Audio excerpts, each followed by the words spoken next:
Hello, everybody. This is Seyi. We are live, and I'm really, as usual, excited to be here again with a special guest today. Welcome to our show today. We're really, really glad you're joining us today. Like we say, we're streaming through StreamYard. You need to give StreamYard your access so that we can see you when you send in your request. Today, we are streaming through Facebook, YouTube, and Instagram. I'm excited. And I have a special guest with me also here.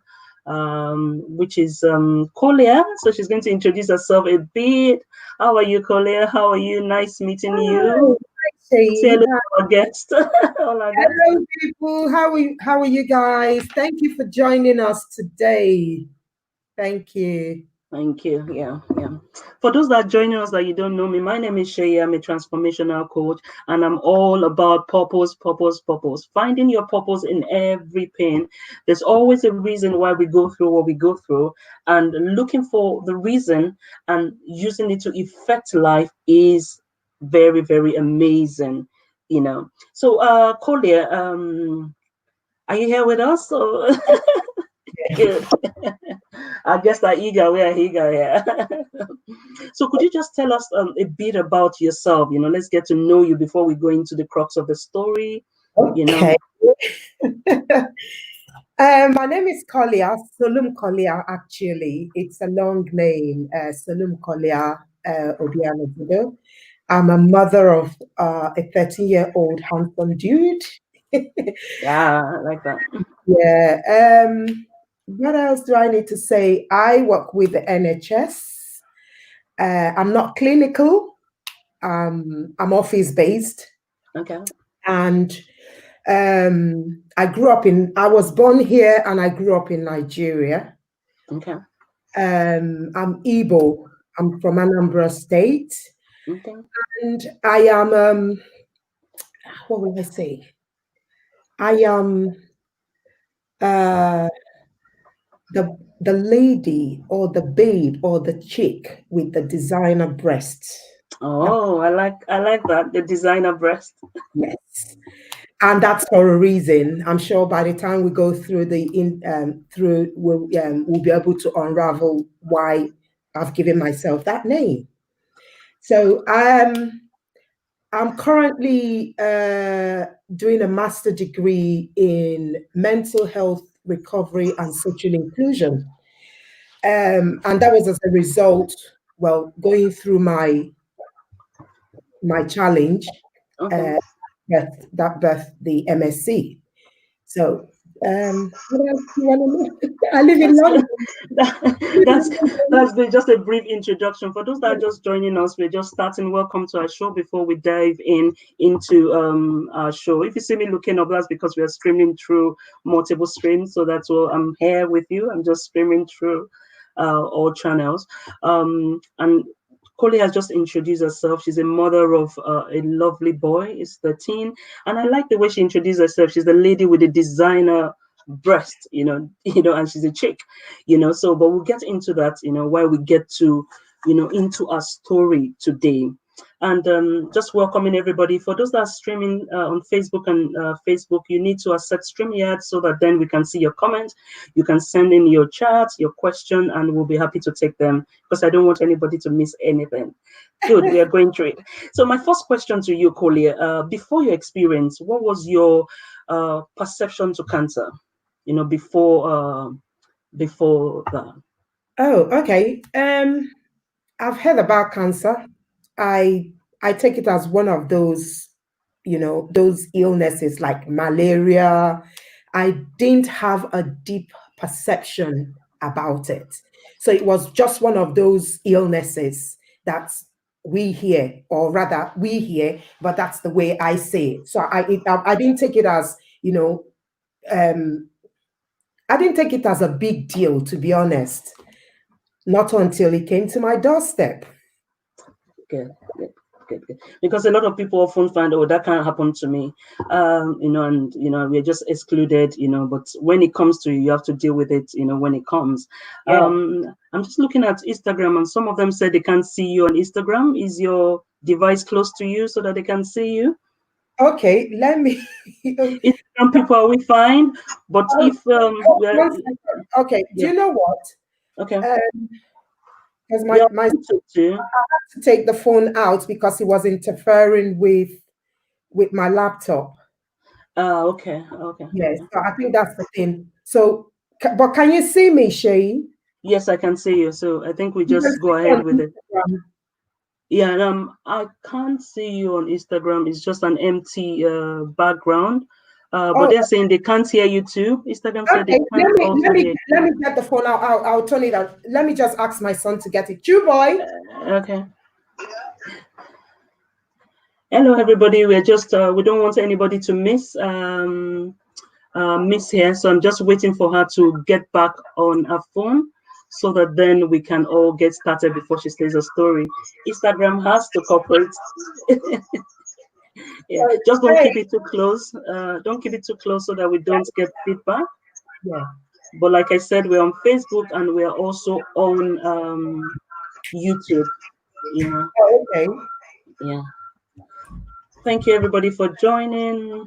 Yeah, we're just waiting for our guests to just make sure that Instagram people can get um, into the Okay. story. Cool. We are good. Yeah, yeah. I can see you on Instagram, and yeah, somebody has given me a thumbs up that we're fine. I just Okay. hope. Could you help me? Just somebody just give me feedback that the sound is coming well. How is the sound on Instagram? We're fine on Facebook and YouTube. Yeah, I'm still waiting for that feedback here. Okay, so I think we're fine on Instagram because nobody is okay, we can see her now. Fantastic. Can we hear her? Can Say you guys hello, see Kolia. me? Hello, my Instagram family. I can see my people. That's fine. Good, we can see you now. So we're just going to go into it, just like I said. How did your journey of cancer begin? Um, the journey actually started in 2018, and it was just one morning I was having a bath, and the way we shower, I felt a lump on my breast, and I was like, what is this thing that is, you know, um, like I said, what's this thing like orange running around in my breast? So, yeah. And I said, what's this thing? And then, and now, then, if I remember very well, towards March, which was Mother's Day, it was a Sunday. Then on the Saturday, we had a breakfast morning in church for women. Then I have this friend who is a nurse, and I said to her, "Sorry, this thing is making too much noise. Can you mute it? How do I mute? Just go on your volume and mute it. Yeah, Sorry, guys, it's just a bit of technical issue. yeah, So where your volume is, just mute them. Take the volume out. yeah. Oh God, this is killing me. Sorry. It's into Is it still making noise then? Sorry, everyone. It's just technical issues, so we're just trying to yeah, see how we can get this on. Bear with me. I'm just going to move it out. It's not that Okay. this one family, they want to see me. Yeah. Hello, Instagram family. We're just trying to do this. Just bear with us. Okay.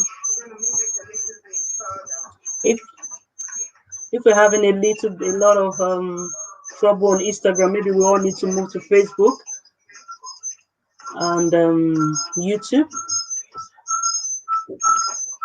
Technology does happen. Anyway, while we're waiting for Kolia, how is everybody? I hope we are keeping safe. I hope we are great. We're just waiting for her to just set up so that we can all hear the story.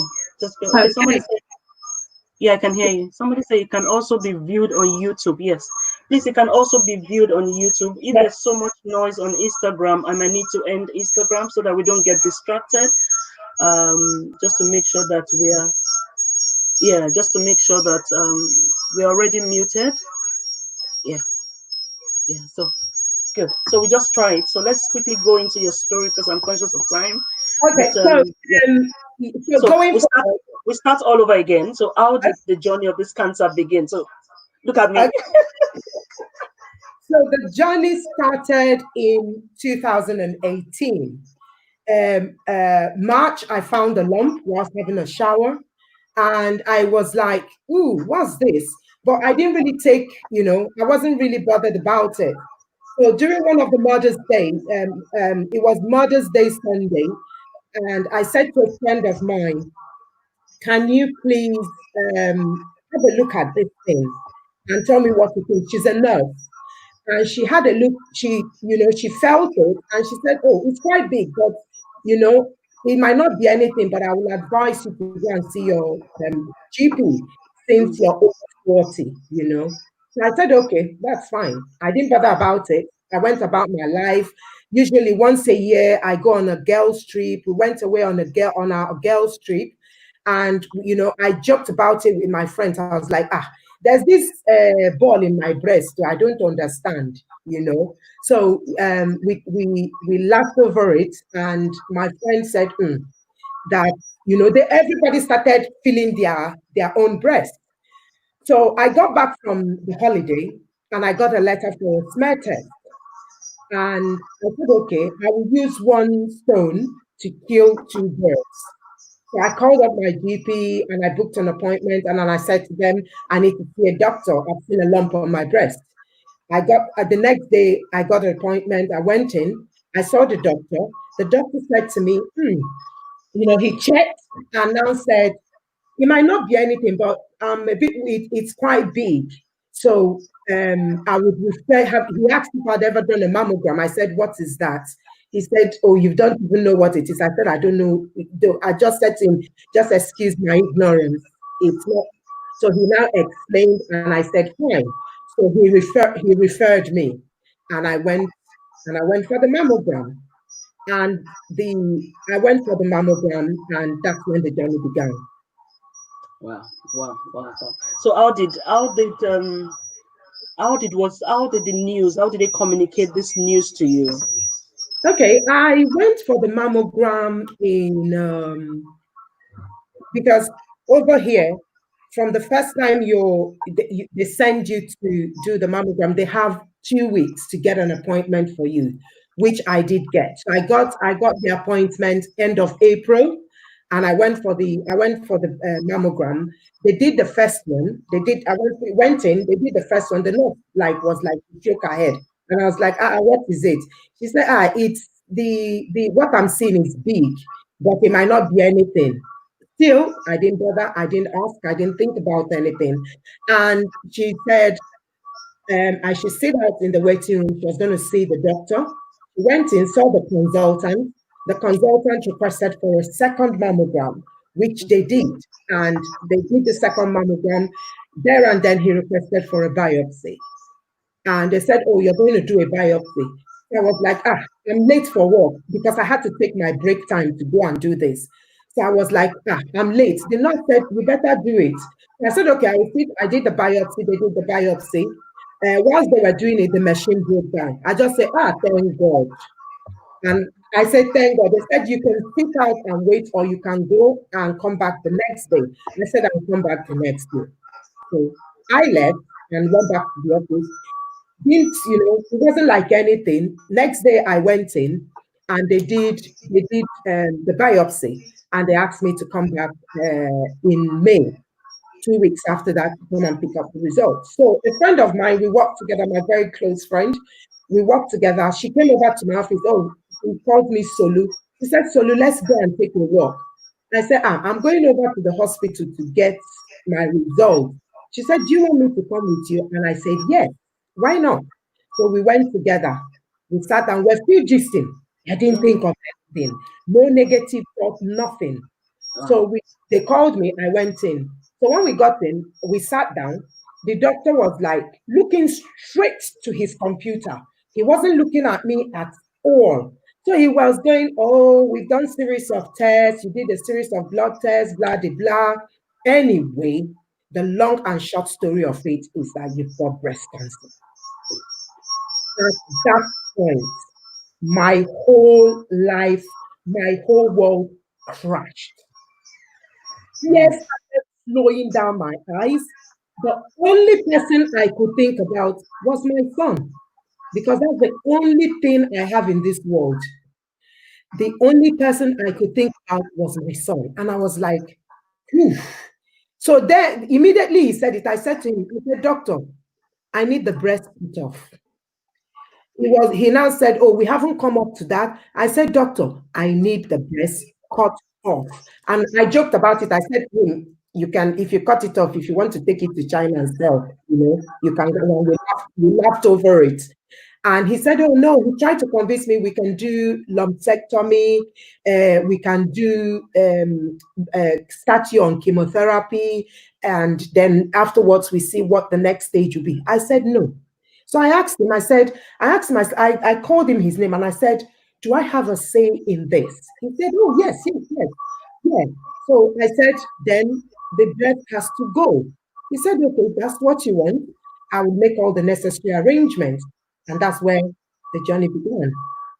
Wow, wow, wow. What that's really, I can just imagine you sitting down there and then giving back, at that point. Just wait there. Welcome to everybody joining. I think we're still having issues on Instagram because I'm having that comment there. Please, I'm just going to move everyone. If you can, please join us on Facebook or on YouTube. One day we'll get the Instagram right. We've got it twice. I don't know now and last week, but I think so that would, we'll get the best of the internet. Moving everybody. Please join us on YouTube. It's Seyi, Seyi-Oyedeji. You get us there. Yeah. Thank you, everybody on Instagram. We're so sorry, but we need to move this now. Thank you. Yeah. Oh, yeah, it's much better. Yeah, because it needs to be clear. Because thank you so much, everybody. I'm so grateful. We'll get this right very soon as we go along. So I was saying that it's so I can just imagine the state of that news when you were given that news that you've got breast cancer. But I was looking at, why did you opt directly to just take it off? Do you understand? Some people would want to go home and think about it, and some people, and so what stage was it, or what made you have that decision to say, you know what, just take it off? Okay. When I was given the result, the doctor said to me it was stage 3. I was just, I think, few points away from stage 4. So he said, Explain to our viewer, Kolia. Can you so, explain to our viewer, because some people might not know what stage okay, 3 or 4 means, so that they can understand what that means? stage 1 is the earliest stage. So it's just like a peanut. Stage 2 is grown a little bit. Then when it comes to stage 3, it's quite massive. Mine was a size of a golf ball, a size and a half of a golf ball, because it was quite massive. And what stage 3 means, they tend to check if it's gone into other parts of your body, if it's gone maybe your lymph node, if it's gone into the lungs, any part of any organ in your body.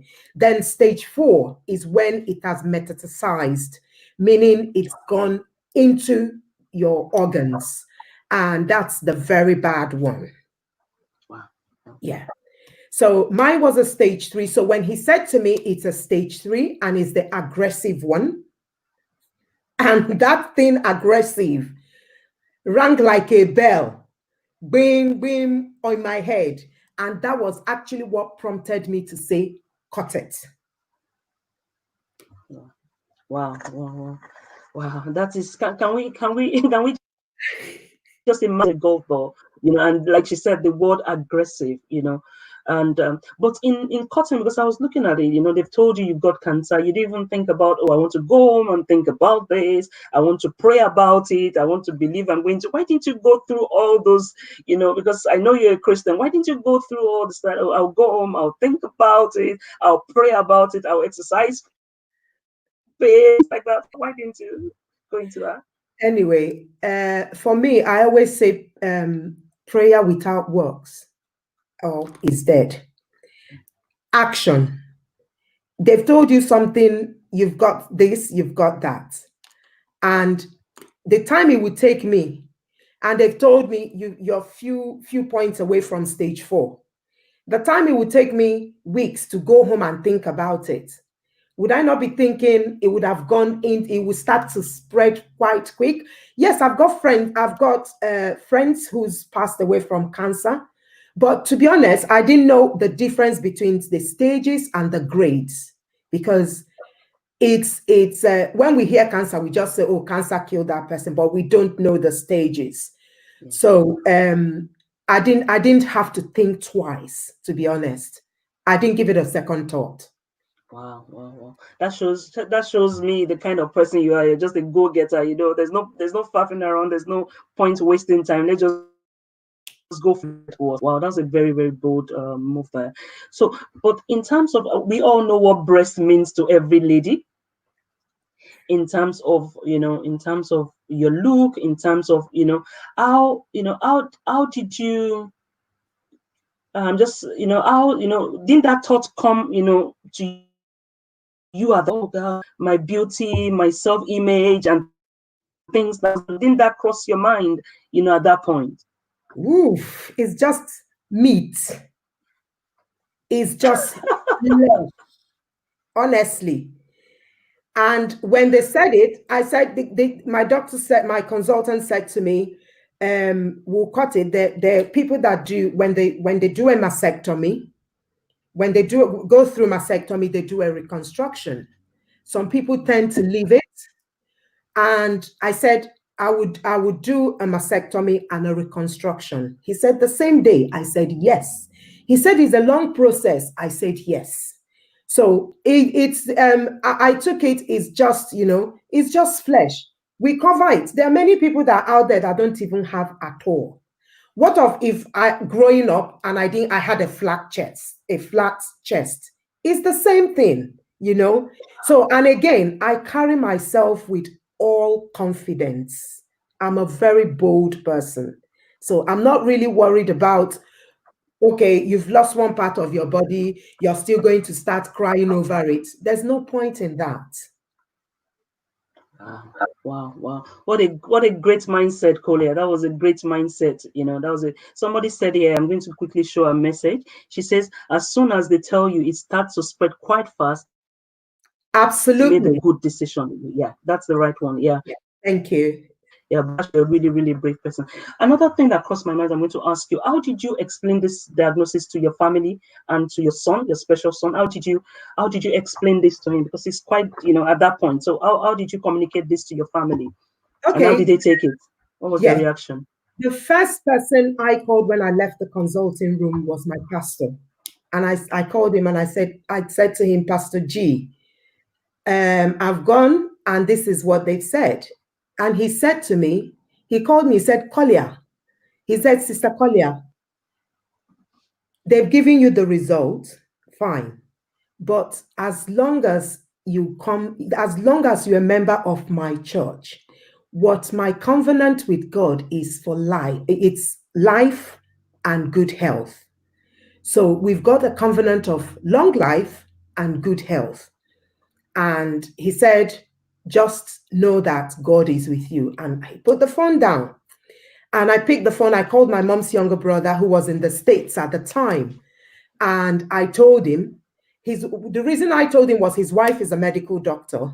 And and the wife said to me, the first question she asked me was, what stage? I told her. She said, go back and tell them to cut it off. I said, don't you trust me? That is what I said. She calls me Adanne. She said, Adanne, you've done well. So, my uncle started to, and the other person I told was my sister. These were the only three people that knew about the journey. The rest of my siblings were not aware. They knew the day I went in for surgery, they were aware that I was going for surgery, but they didn't know surgery for what I went in for. Nobody knew. My parents didn't know. And we decided to keep it that way because obviously my mom, hypertensive, if we had told her and she wasn't close, she maybe by now she might not be here, God forbid. But we decided to keep it, just within the three family members that were aware of it. Then, yeah. Wow. So And you didn't tell your son at that point? No, I didn't tell him. I didn't say nothing to him. And I did the surgery in July. Came out the day of the surgery. My secondary school, we do have our old students association here, and my president was still sending me message of what to do because I'm the welfare officer. So he was still sending me message. So I now called him. I said, Chris, I just had a surgery, and I told him what he was, and he's up in Manchester, and I told him. He was like, what? I said, yes, but don't worry, I'm fine. I'm fine. And, they were quite worried. So he was the other person I told as outside the family. And so I went on. So my son only found out when I got back to the house. I kept carrying on as normal. But when I started my treatment, I did the first cycle of my chemotherapy. I used to have dreads. So I got back that day because they've poured water on my head. So I got back that day. I wanted to, take it off to dry it up, and my one fell off. And I was like, I'm not having this. I can't go through the trauma of, this took your hair off. So I went to my cousin's house and I asked the husband to please shave the head.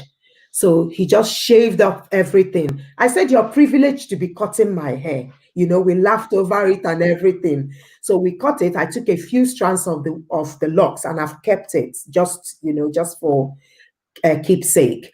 So, and somebody came to pick up because I'm a caterer as well. I cook. So in the midst of it, I was going to work. I go for my chemo.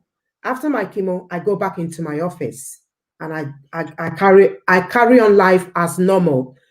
I carry on life as normal. My boss couldn't understand the kind of human being I was. I couldn't understand the kind of human being I was. But to be honest, when this started, the one thing I never did was to ask God why. I never did that. I never questioned God for one day because I said, if I was going to ask God why, who is it going to be? There's nobody they've designed and kept cancer for. So that was one thing I never did. So somebody came to pick up food and I was now telling them the story. And my son was upstairs. He heard it. He ran down like a tornado and started crying. I was like, why didn't you tell me? I said, I'm sorry. I didn't want to. He said, well, I kind of knew because I watched the TV and I see what goes on. And when your hair went, I knew what it was, but I was just waiting for you to tell me. And, I just apologized. I said, don't, I'm sorry for not telling you, but it is what it is. And, he went through the journey with me. When I had injections to take, he would give me the injection himself. He was 10 years, he was 11 at then. So Wow. I'm sure everybody watching us, today will know that we've had the person we're interviewing today is one of the strongest people we've ever met.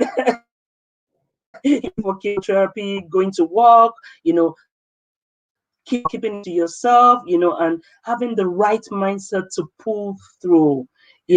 That's for me is a unique grace, a unique grace, because a lot of us, even when we don't go through a lot of things as much as that, we can't pull ourselves together. So if you're watching, you know that the person that I'm interviewing today is a really, really strong person doing it and having the right mindset to pull it up.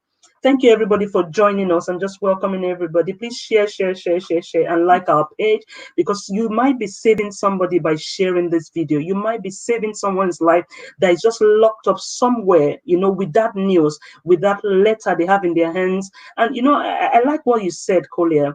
You couldn't share with a lot of people. It's just very few people that you share that that experience and that result with. So, and everybody you shared with gave you that go ahead, don't worry about it. But there are other people that are watching us today, Yeah.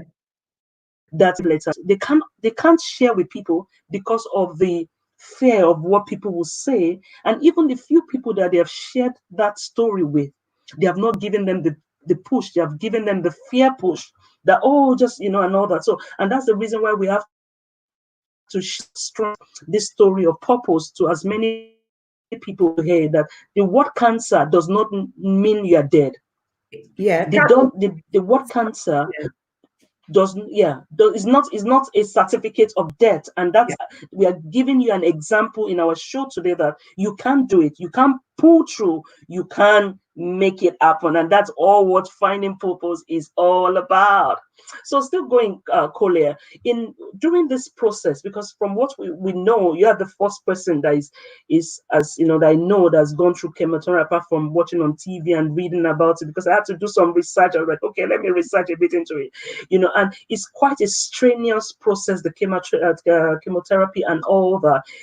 When you're going through all the treatment process, what support did you have? What was the treatment process like? And what was that journey of that treatment? What was it like in your Okay. own experience?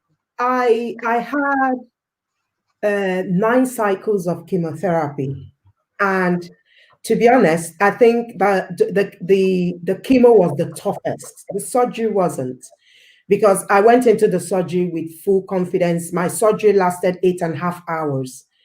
And 8.5 hours, my sister my sister lives in Manchester. She came down, she was panicking, but the doctor kept assuring them that there's nothing happening.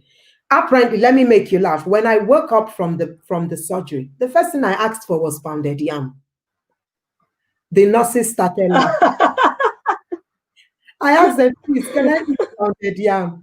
They started laughing. So anyway, going through the chemo journey, it was tough. It was tough.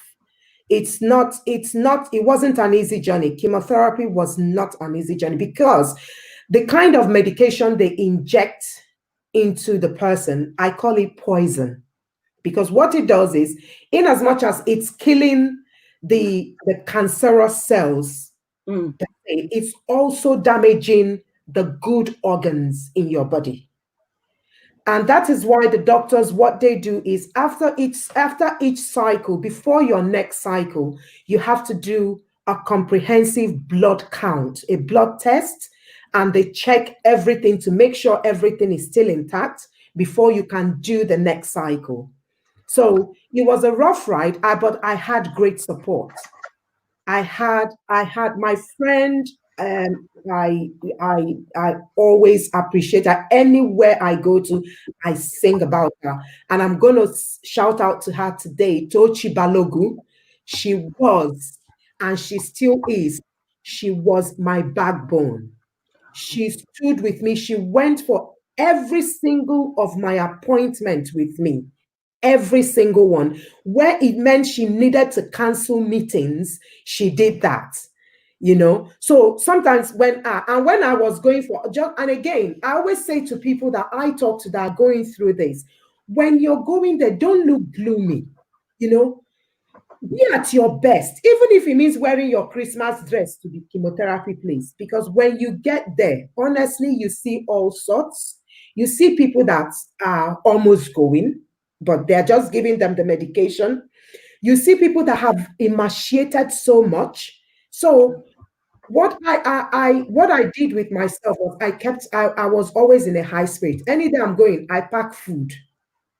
I will carry food, fruits, everything, because it's a long process. Some day I stay there 6 hours, 8 hours. So some days it's quite a long process. Then I made sure my nails were on point. I had Every time I go for chemo, I had different colors on my nails. And the nurses were like, you should not have this on your nails. You shouldn't have false nail. You're doing chemo. And I said, where is it written in the medical thing? As long as it's medicine you're giving me, just give me the medicine. Let me go. I said, you people have taken the hair, you've taken the breast. What else do you want to take? We joke about it. And I had the support. And I had people praying endlessly for me. I had a prayer network. There were people that were standing in the gap morning, afternoon, night. And that was when my faith actually, I became very strong with God.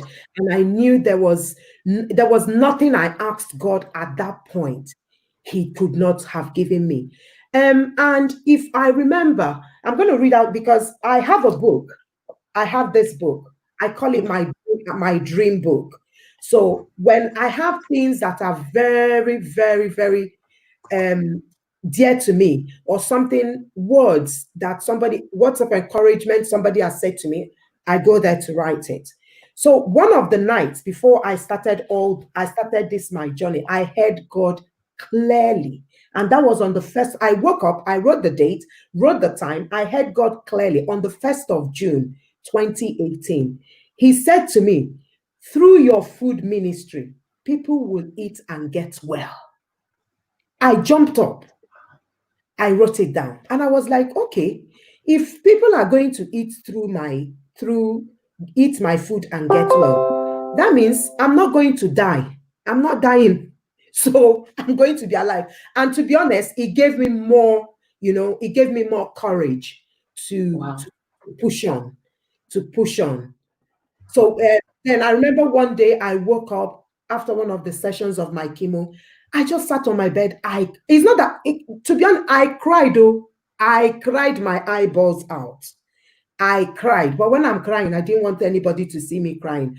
I cried, I cried. And one of the days, it was a Sunday after church. I still go to church. After church, I sat down and I was crying. And God said to me, my word I will fulfill in your life. Weep no more, my child. And that was on the 3rd of June, 2018. I wrote it down. And I was like, this God is too much. And I knew that I'm on an assignment. Wow.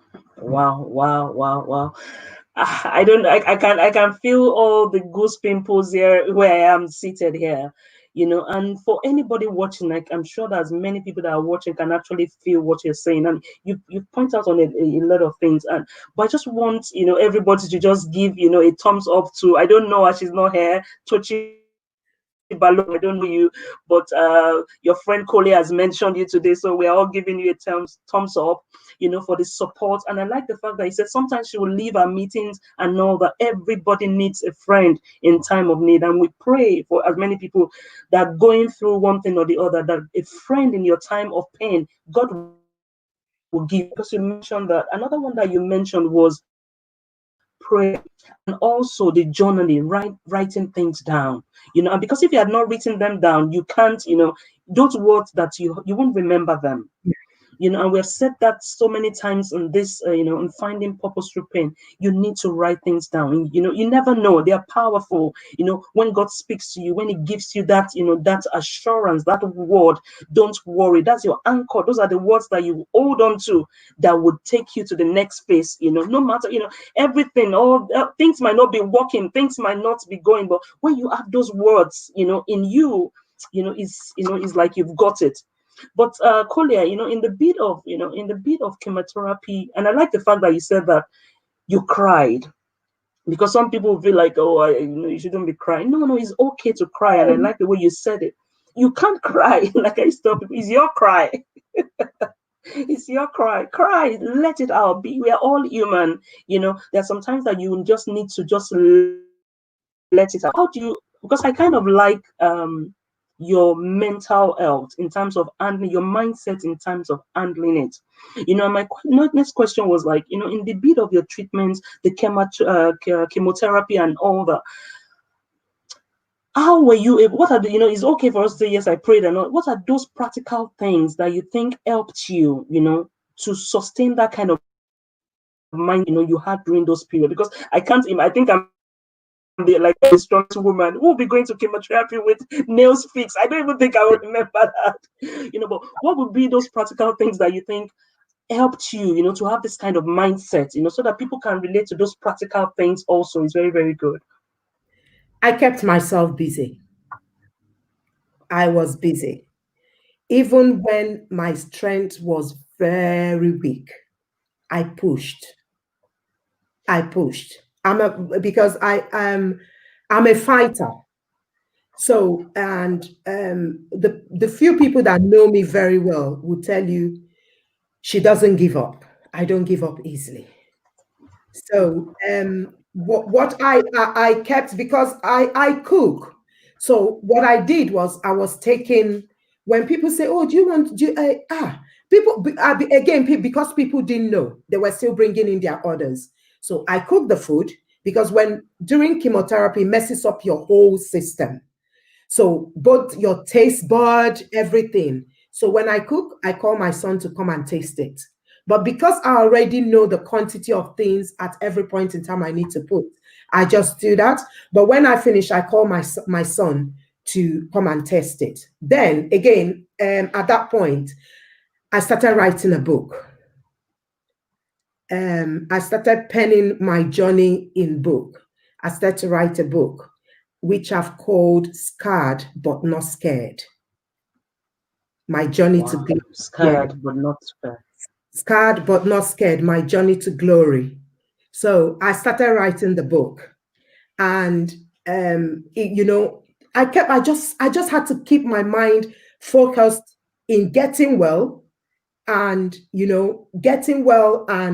knowing that there's life out there, with or without breast.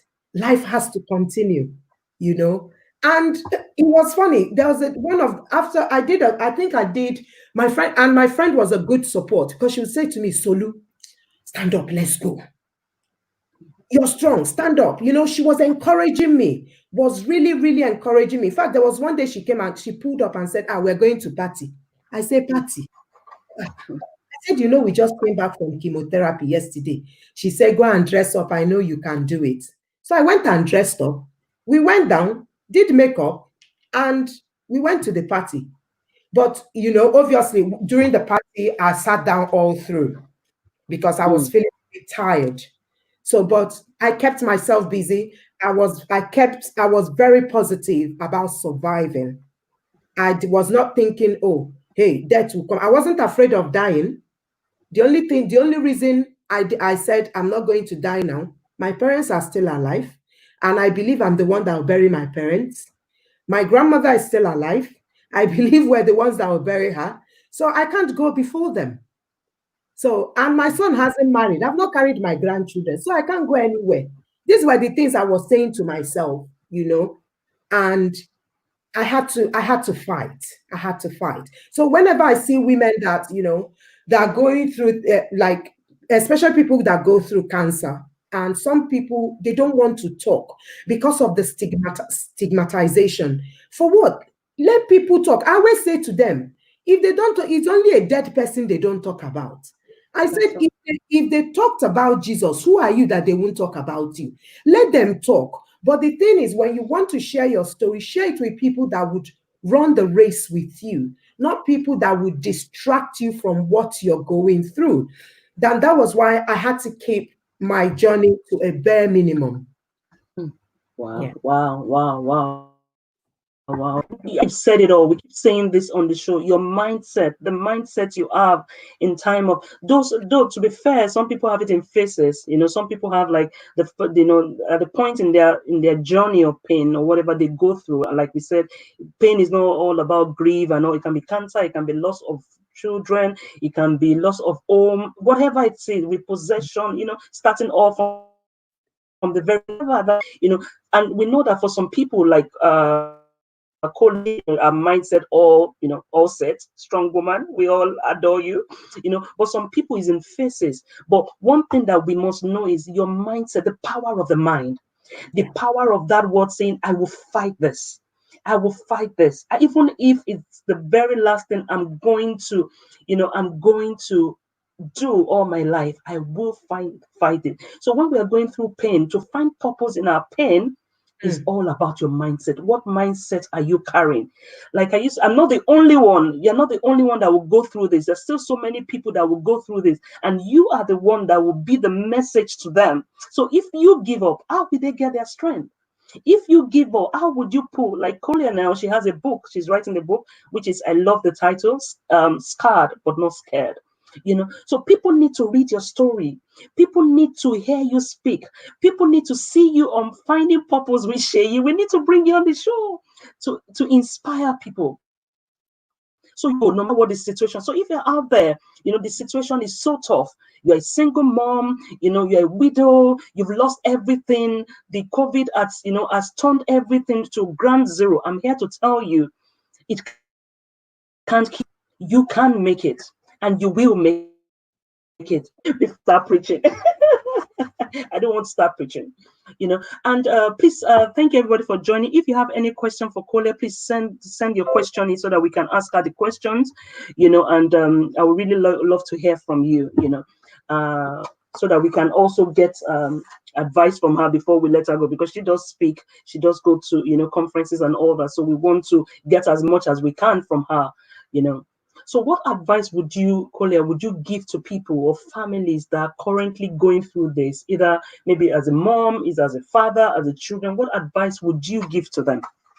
um, to be honest, again, the caregivers also, are more like they are going through the journey with you, but they are not taking the medication. So, and the caregivers we must show love to them. We must show love to the caregivers because sometimes mentally it affects them to see you to see you going through something. Maybe you've gone for chemotherapy, you've come out, and you're feeling very weak, very vulnerable, and all that. Some of them would also break down. So my advice would be, I always say to people to always try and find somebody you can speak to, even if it's one person. At least when you relieve that burden off your chest, it's a lot easier than you're carrying it. It's killing you. You don't know whether to turn to the right or turn to the left. So, but when you speak to somebody, and also counseling, some people, you can go for counseling, because these were the things they offered during my treatment. I can come for counseling, exercise sessions, but I declined everything because I already had, let me not say one-way traffic. I already made up my mind that I was going to fight this. And I didn't want a situation where you go there, because if you're not strong enough, when you go out there and see people also going through what you're going through, because people come in with different kinds of cancers. So when you see them, it's very demoralizing, to be Mm, honest. So, but I always say to people, try and find somebody. When you're going for your chemo, don't go on your own. Try and find somebody you can go with, somebody that will make you laugh. Because the first 2, 3 cycles I went, I was very depressed, but I didn't want to show it. I was very depressed up until, and because they said to me, oh, they were going to put a canal on my neck, and I refused, because when they put it, it means you have to carry it all through until you finish the cycle. They can't take it out. So I opted to use my arm, and at a point my arm gave way. I had a blood clot on the arm. So I had to stop the chemo, and I started blood thinning medication. I was giving myself injection for 24 days just to make sure that my blood thins out before they started the chemo. And at the end of that, they had to put the port. It was like a little mini surgery. They put the port, which I carried it for 4 months. So you have to be careful. But so that's why when you're going on this journey, find somebody that will make you laugh, at least distract you a little bit from all the things going on around you. Yeah. And also talk to people that have gone through the same Wow, thing. wow.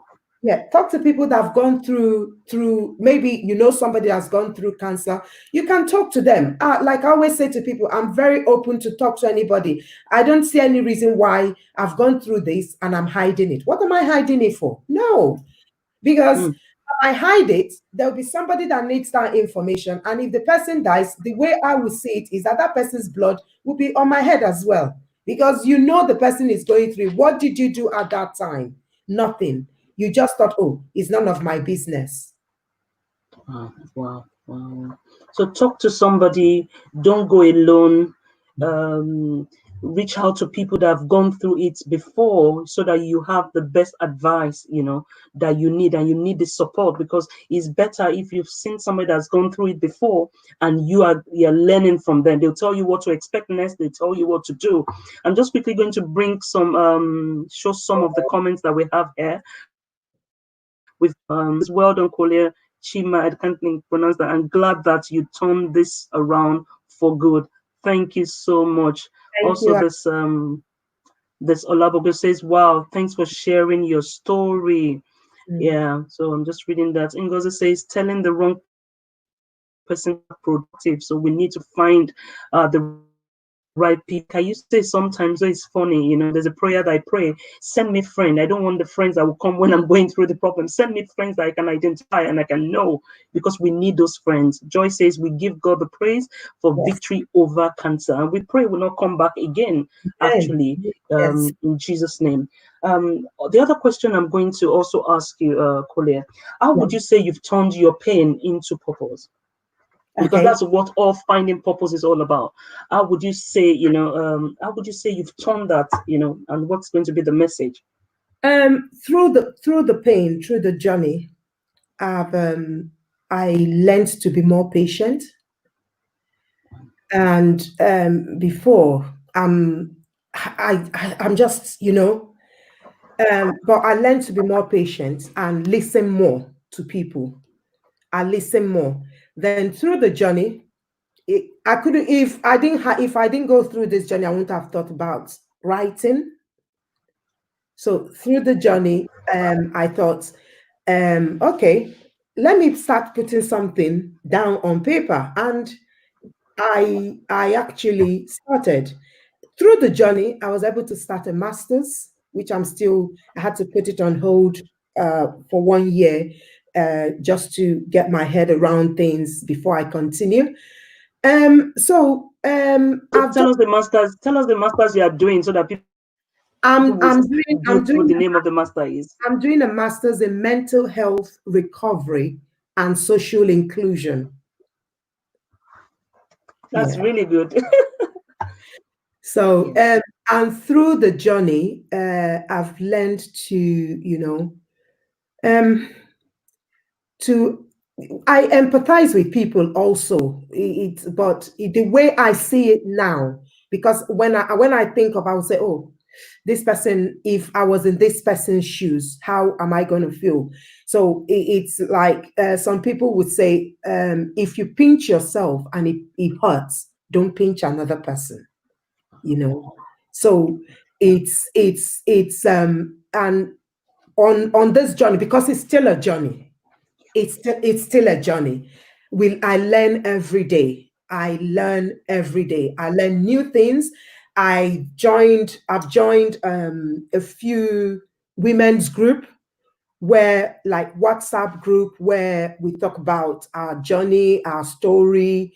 You know, I saw one of the ladies, and Mm. she's really been an inspiration, to be honest. And to be honest, because she spoke out, that was her. I didn't ever knew her because she spoke out on Facebook, and I went to read up about her, and she's been through that same journey, and she's very vocal about it. She is very vocal about it. And it's always so. I try to mix up with people that have gone through the same journey with me, and also try to educate people that haven't gone through the journey, just peradventure. It might be anybody any day. We're not praying that it will come to anybody, but we never can tell, because at the end of the day, in my wildest dream, I was never thinking I would ever have cancer. There's nobody in my family line that's ever had cancer. So it was so when my parents heard it, it was a bit of a shock to them. Like, well, where did it come from? You know? So Wow. Thank you so much. We are still going to come. Kole has an NGO, but we are still going to go into that. But I just want to take some questions. But before I start with the question, I like what I love this. I love this. I love this. Cancer is not the big C, but yes, Christ is the big C. I love that, yeah. Joy. That's my mama. That's my Yeah, mom. I love that. I love that. I love that. I love that. You know, and it's so important we know that. It's so important we have that anchor. Know that nothing, I'm a believer that nothing can break you if you don't. Then to now cap it off, to have that C, the big C, which is Christ, it makes a lot of difference. Yes. Evelyn says, how do you know the right people to talk to? So that's a Okay. question for you. Yeah, Evelyn. It's you first of all, you have to know your circle of friends. And we all know our friends, and we all have friends for different purposes. And you know who to, you know, like for me, when I don't keep friends, I per se, because I always say that word friend is actually too ambiguous, because there are people that they call friend, but they are not friends. They are actually enemies in human forms. So when you want to find the right people to talk to, you talk to people that are always positive, not people that would always say to you, hey, they told you you have cancer. Stage what? Do you know what it is? Ah, did they tell you you would die? You don't need those kind of people around you. You need people that bang on when you say to them, this is what I'm going through. They are thinking fast. Okay, what do? We need to, some people will swing into prayer. Some people would, know how to help you. Some people, I had people that were around. To be honest, I had people, this and one of my aunties that just came, Auntie Joy, the one that said cancer is not the big, is not the, she lives in Dartford. She travels all the way from Dartford to follow me to early morning checkups. Wow. Yeah. So when you have people, you know the kind of people that are around you. And when things like this happen, you would obviously sieve and see, okay, if I tell Seyi, oh, Seyi will be my backbone. Or if I tell Kolia, Kolia might say, So you have to be very sensitive, because you're going through a sensitive time. Wow, wow, wow, wow, wow. That's a good. You have to be sensitive. Like that. I like that. We've got another question here, which Anna says, thank you, Kolia. Suppose the person does not want another person there. What do you do then? Okay. The thing is, you offer your support, because sometimes mentally the person is not thinking right. So don't wait for them to ask you for the help. Always do the offering. Yeah. Offer them, and when you're offering them, don't patronize the person. Don't patronize the person. You need to come out as clean and as plain as it is, and just say, what can I do for you? What do you want to eat today? Don't wait for the person to start asking you, oh, can you make me this or can you make me that? Ask the person, what can I do for you? How can I help you? Then when you try, there's always a point where you will break the person. The person will say, okay, I give up. You never give up, but you have to do it. You have to, and again, approach the person prayerfully, because chemotherapy medication messes up the brain, because sometimes it's doing as if they've lost one bolt inside the head. Yeah. Wow, wow, wow. So showing love and being there, showing love. And the way I see it sometimes is when we ask people and people kind of the way we see it put us apart or gives us an arm, they don't want you to get closer. It's because of some of the fears that they have are going, they're still trying to see whether you are actually genuine. Everybody wants to test a relationship. But when you show true love, I used to say true love will always show. You don't need to pretend what true love is all about. When you love somebody, it shows. So when we're loving people, and like I say, I've said this in this show also, when you say I'm praying, please do actually pray, because the person can feel it, when they are going through that. So when we are showing love, we need to show love from, the point of view of, this is my sister, this is my brother, I need to be there for this person. I know we are all busy. I know we have a lot of things, but let's care for each other. Let's look out for each other.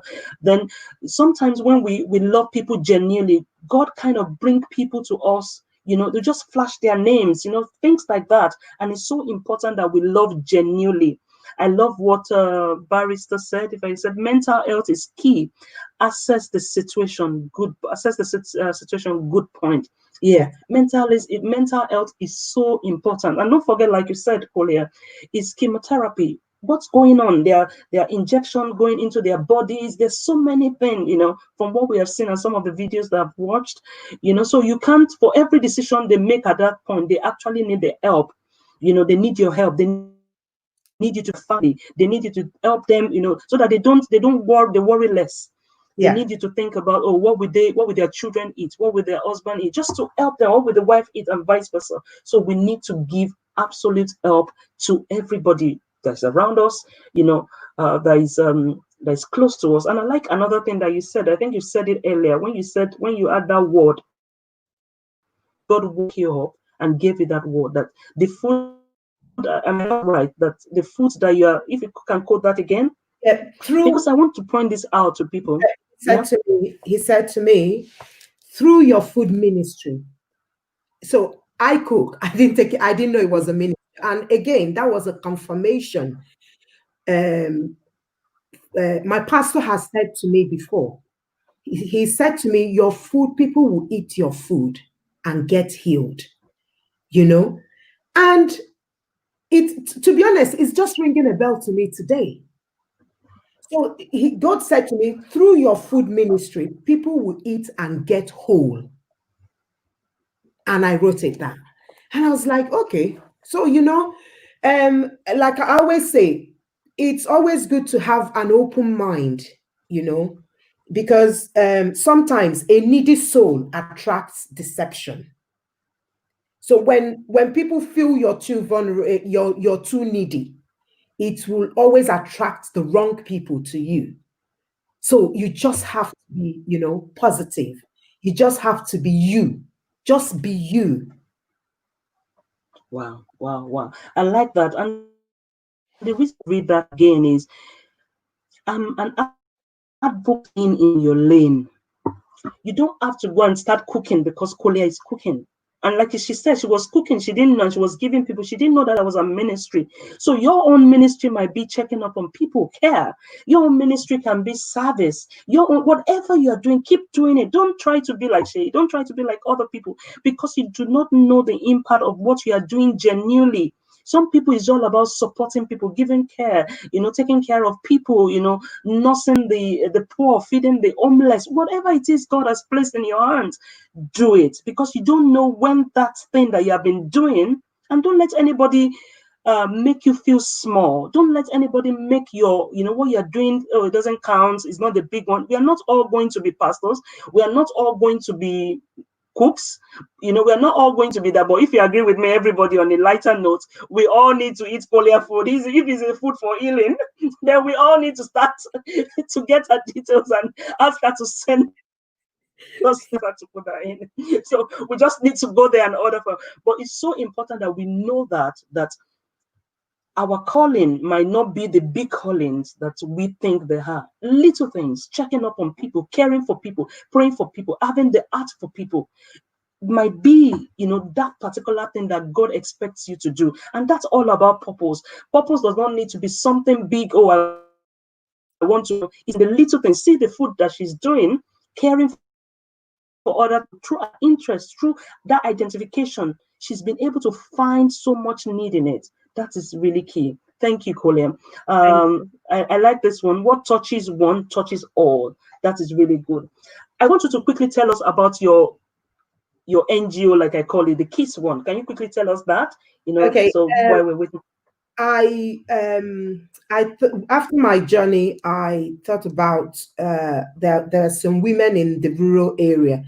I had to from where I come from that don't even know what breast cancer is all about. All they know or how to check their breast. So I sat down, I was thinking, okay, I need to do something. I need to give back to the society, especially back in Nigeria anyway. And I thought about, okay, what name would it be called? I prayed about it. Then I called a friend. She's also watching. I called and I said, I'm struggling with name, oh, but these are the things I am thinking about. And immediately I said, okay. She said, okay, what kind of thing? What is it? Da da da. And that's where Kiss came up about. That's how the name Kiss came up with. So it's Kiss, KISS, which means keep it sleek and survive. So keep it sleek. You've lost your lemons, but you're still sleek. You're not you don't want to look like what you've gone through, you know. If you're the type that like to wear makeup, wear your makeup. Don't say because, oh, I don't have breast anymore, or they've cut the breast, that, or I'm not going to wear makeup, or I won't wear earrings, or I won't do this. No, you need to be yourself, girl, and go out there and show the world that you're still surviving, that you're still thriving. We need to change the narratives of women coming out to be depressed, or because they've gone through one thing or the other. So that's how it came about. And I started talking to people. I've spoken to women in my village, how to check their breast and all that. And it's still a baby thing, but I know at some point I don't despise the days of small beginning. I know it's step by step it would grow. Wow, wow, wow. How can people find you, Kolia? How can people reach I you? am If they on need people. I am on Instagram, and my handle on Instagram is I am a survivor. I am on Instagram. I'm on Facebook, my name, and also I am a survivor on Facebook as well. So Wow. So let's go. Let's give some like, if we need to, because the education needs. We don't. One of the things that we also saw with Kolia is that she it was until when she was 40 that she needed, that she noticed that. So sometimes we don't need to wait. We need to check our bodies. And I will just get you to quickly just say some things about that, so that people will know the importance of what it means as a lady, to act, at that point before we begin to round up. Yeah. okay. I would always advise at least you check yourself once a month. When you're having a shower, it's always once you raise your hand, you go through and make sure you cover all the areas properly. Everywhere. Cover everywhere properly. And you might be lying on your bed naked and you put your hands down, back upwards, and check. But it's very, very important that you check your breast. I've had somebody I've said to, just make sure you keep checking your breast. And she said, why would I check my breast? I will check and find what I don't want to see. I said, she said to me, what you don't know won't kill you. I said, that's the lie of the devil. What you don't know will kill you. Because maybe by the time it will manifest, it's too late. And I always say to people, always, always, once every month, even with my other healthy one, I check. It's not that I'm saying it will come back, but I have to check. In my subconscious, it's there that I have to check. I just have to check. Wow. And I think it's important to check, to have our health, intact, because we are in finding purpose. We are the purpose. We are the vessel that we are going to use to be able to fulfill our purpose. So the vehicle, the vessel must be intact. So I Yeah. have a friend that is, she's all into health and jogging, So we have to all. I'm not as dedicated, but we all have to make that a priority. It's so important that we check as women. It's so important that the purpose that God has given would not be cut short because the vessel that is supposed to be used was not taken care of. So it's so important. I've got this here. I'm proud of you, Kolia, and glad Tochi Balogun stood by you all through. We need each other. That's so beautiful. That's so beautiful. Yeah, it's so important there. And I like this also. It says you should make lemon from lemonade. That is really fantastic. That's really fun. Correct, Kolia. What you don't know, we use a bazooka on you. I hope I get that. Yeah, but that's important. So we Yeah. are all, my name is Seyi for those that are just joining me, and my all I'm for is finding purpose. All I am all is using whatever pain that you've gone through to build a community of people that you can help. I like that mantra, and that's the mantra that I use, that the whole world is waiting for the manifestation of you. You Yes. are too special to let it go. You are too special to not allow the beauty in you come out. You are beautiful you're peculiar. You are unique. Let nothing, it's so touching to me when I see some people that things are broken them down and they cannot fulfill their person. They cannot fulfill what God, has called them to do. Maybe because of what they have gone through, maybe because of the abuse, maybe because of the words people have spoken to them. My people, my friends, let no one pull you down. You are beautiful. Invest in yourself. Push yourself out. Do everything whatever it takes to bring out the beauty in you. Let people see what God sees in you. God sees you as beautiful. God sees you as a strong man, as a strong woman. Pull through and keep telling yourself, I am born to do this. I'm born to fulfill purpose. And that is all what life is all about. And that is what finding purpose with Seyi is all about.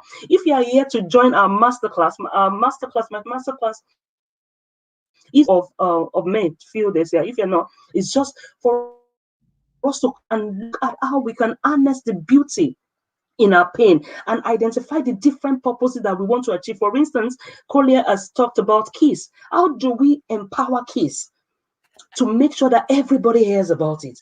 How do we empower that vision, the book, the KISS, the initiative? That's all what we're about when we do that mastermind, to be able to point people to the right place so that they can birth that God has given to them. So that's all what we all about. I like this. I am a success. Yes, I agree. I am a success. I am And a success. just Yeah, a quick, good. so Yeah. let's not forget that men also do have breast cancer. Oh, do you know my son asked me that question this afternoon? I said, men do not have breast. And he No, said, no, mom. men Wow. also do have breast cancer. So they should also, we are lumpy, they are just flat chest. And especially those that have muscles might not be able to see it, but they would always have to check. The way women check is the way men check. Men also do have breast cancer. Yes. Wow, wow, wow. That's a new one, because just this evening my son we're going through the questions and he said, Mommy, can a man have cancer? I said, does a man have a breast? And we're laughing about it. And said, I said, I don't know, but you just answered that question. I think that is good. I didn't know that, to be fair, even with some of the research I did. I didn't know that, but that's good to know. That's a very, very important information that we all need to know. That is both for the ladies, is both for, we all need to check. We all need to make ourselves a priority. Thank you so much. I'm happy. I keep smiling because every time I come live to do this, is as if I'm betting something that God has put in me. My name is Seyi. I am a transformational coach. I'm a mother. I'm a wife. I'm a friend. I am a purpose pusher. I push purpose out of people. It's all about my mission. I like that. You're going to give us a final word, Kolia. She says, Ngozi says, yes, men get breast cancer too, but it's usually above 50. Okay, yeah, we've learned that. Yeah, so what's the final word before we say goodbye to people? Um, I would say to people, never use what you got by grace to disgrace others. Wow. Wow. We need to write that quote down, Kolia. I would say it again. Never use what you got by grace to disgrace others. So I would admonish people to, always be there for one another, because we never know what tomorrow would be. When my parents gave me the name SolumKolia, they never knew that they will be testifying today. They will be testifying. My name, the full meaning of my name is follow me and testify. Follow me and testify. Wow. Yes.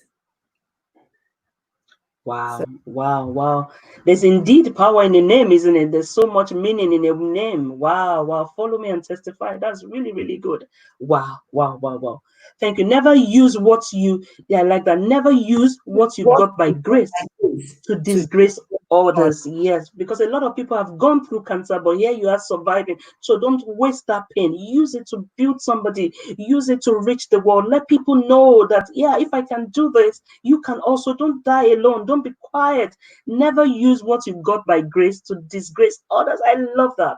I love that. That's a good mantra. Never use what you got by grace to disgrace others. SolumKolia, follow me and testify. That's a beautiful name. Thank you, everybody, for joining. Excited. I do not take it for granted you joining me on my show. Please follow us on Facebook, Instagram, and YouTube. Like our page, subscribe. We need you. And if you're out there, we have people coming to us. We have a charity to widows and single parents and widowers. If you're out there, you want to sponsor some of these people, please kindly reach out. You want to partner with us, please kindly reach out to me or send me a message. My email is sheyi.findingpurpose@gmail.com, and you can DM me. So if you want to support people, if you want to support widows or single parents, or you want to partner with us, please kindly reach out to us and let us know. Or if you know any way that we can take this and make this bigger than what a one-man studio thing, please let us know and we'll be happy to partner with you.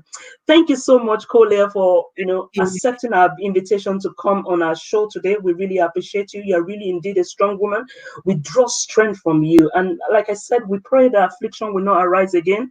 And for everyone that is watching, I declare and I pray that the Lord will send healing. There's many people that are out there that are going through one pain or the other. I speak to you in the name of Jesus that you'll be strong, you'll be healthy. The Lord will give you strength beyond what you expect and send you the right people, send you the right help, and make you a testimony so that you can testify and use your grace to speak. Thank you, everybody. Till we'll see you in the next 2 weeks. I'll see you then. Thank you. Love you. Thank you so much, everybody. Thank you. Bye.